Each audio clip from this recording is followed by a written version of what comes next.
Welcome to Lunch with the Lord. I'm Pastor Mark, and we are continuing our study on the subject of contentment in Philippians chapter 4. But before we begin, Jeremiah 15:16, Thy words were found, and I did eat them.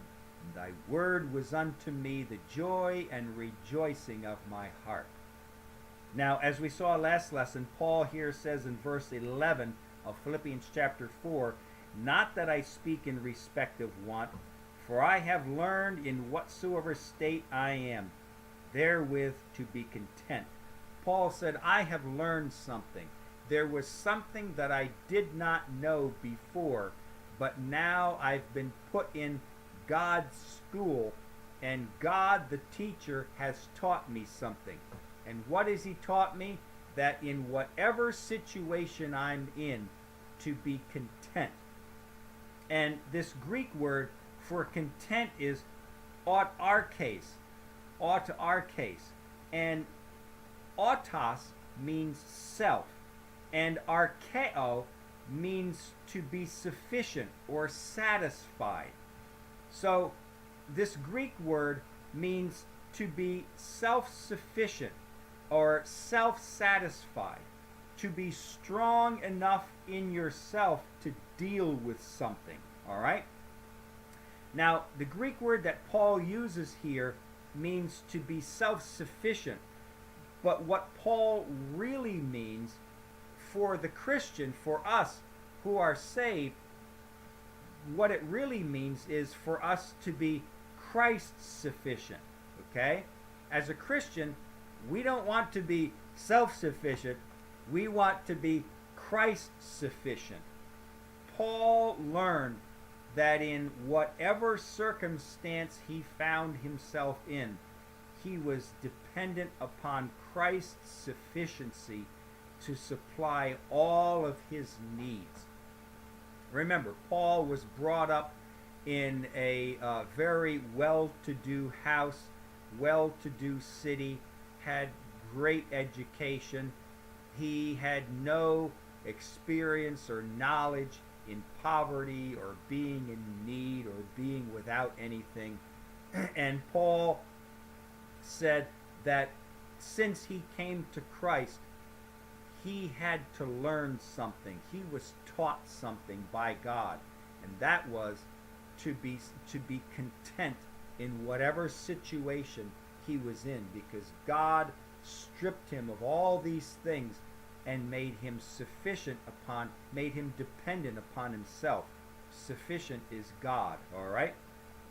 The lesson that we as Christians must learn is how to be dependent on Christ, and yet at the same time independent of the circumstance. And that's very important. As a Christian, we need to learn how to be dependent upon Christ, and yet at the same time independent of the circumstance that we're in. We are in a situation now. We are in a circumstance in our life. How can I be separate from that circumstance and be dependent upon God? Not to allow this situation or this circumstance that's coming upon my life to rule my life, rule my thinking, all right? And get me all out of whack with God. No. Or worse yet, to cause me to be self-sufficient. I'll do it, God. You'll see. I'll supply my own need. Boy, this is a terrible situation. I don't want to bother you, God, with this. I'll take care of it. And we get all bent out of shape, and we get depressed and discouraged because we can't do it. So we need to learn how in all situations of our life to be dependent upon Christ and his sufficiency, and yet not to allow the situation that we're in to rule our life. We need to be dependent of those things, right? How to have a job or how to lose a job, right? Or not have a job. To have a wife and to not have a wife. To have a husband and not have a husband. To own a house and not to own a house. to have food and not to have food, right? To have lots of money or to have no money at all. Whatever situation you're in, learn how to be independent. You're in it, yes, but your heart is independent of the situation and you're completely dependent upon Christ. Your sufficiency is of Him. You're content because you know He's taking care of you. And we've learned to be content in all things. Not self-sufficient. God, I'll take care of it. I'll go out and get a job for you. I'll go out and get a husband or a wife, right? Or I'll go out and make that money to get that food. I'll do it. No. It's we're dependent upon Christ in every situation. Learn Christ's sufficiency in all areas of our life. In all areas of your life, learn the sufficiency of Christ, not your own self-sufficiency, all right? Now, in verse 12, I know both how to be abased and I know how to abound. Everywhere and in all things I am instructed, both how to be full and to be hungry, both to abound and to suffer need. Now, he says here in the first part of verse 12, I know. Now, this Greek word for know is oida, and it's in the perfect tense. And this is important. The knowledge that Paul is talking about is a completed knowledge. It's finished knowledge. He needs no more teaching or instruction in this area. Paul says, I know. Perfect tense means I have been taught this. I don't need any more teaching. I've graduated on this subject. Paul says, I have a completed, finished work teaching on this subject. And what is it that he knows? He says, I know both how to be abased. Now, abased here, this Greek word is taipainao. Taipainao. And it means, it's in the passive voice. And it means to make low, to bring something low, to humble. Okay? And this Greek word, the same Greek word, is used in Philippians chapter 3. Go back to chapter 3, verse 21. He says here, who shall change our vile body. The Greek word for vile is the same one, taipanao. Okay?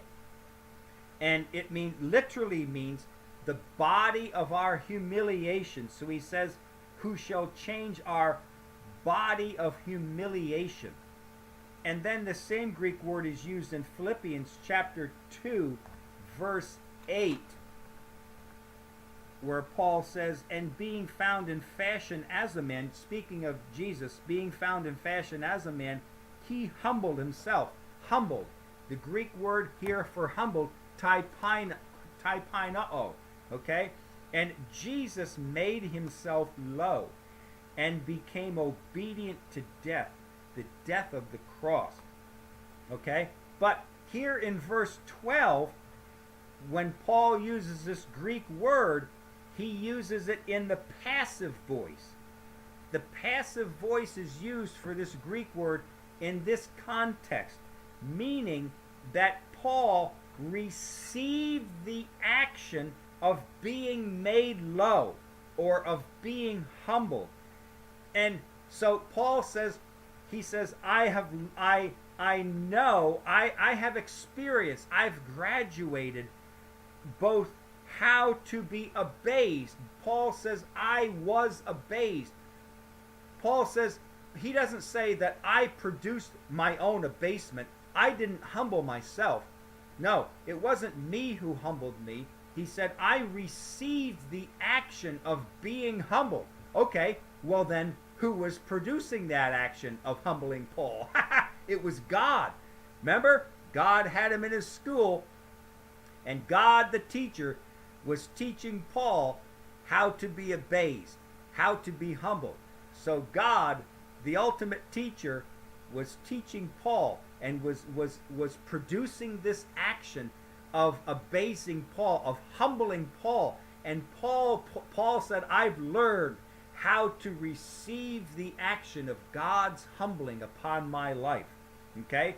It was God who was causing Paul to be humbled.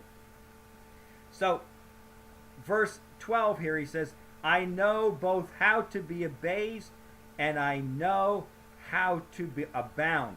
And again, the same Greek word, know, is same one as the first one. Oida, perfect tense.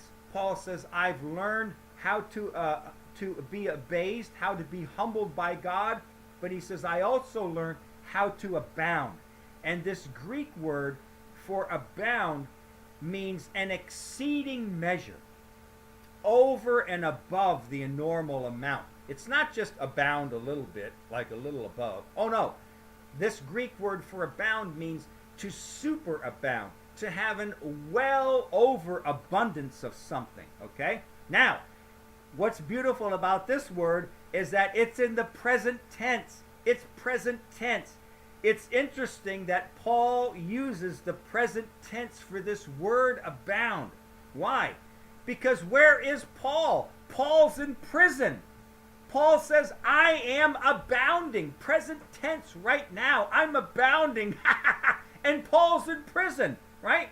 Is Paul saying that while he is at the time that he is in life in his prison, that's exactly what he's saying. Paul says, I'm in prison and I right now am abounding. Well, how can Paul abound, we say? Paul, you don't have a home. You're chained in prison, maybe chained to a guard. You don't have money. You don't have a horse, a donkey, camels. You have nothing. You're just a prisoner in prison with the clothes on your back. But Paul says, I know how to receive the humbling from God. And Paul said, while I'm in prison, I've learned. I know how to abound. Oh, Paul says, yes, I'm abounding all right, but I'm not abounding in the things of this world. Paul says, I'm abounding right now, present tense. While I'm in prison, I'm abounding in the grace of God.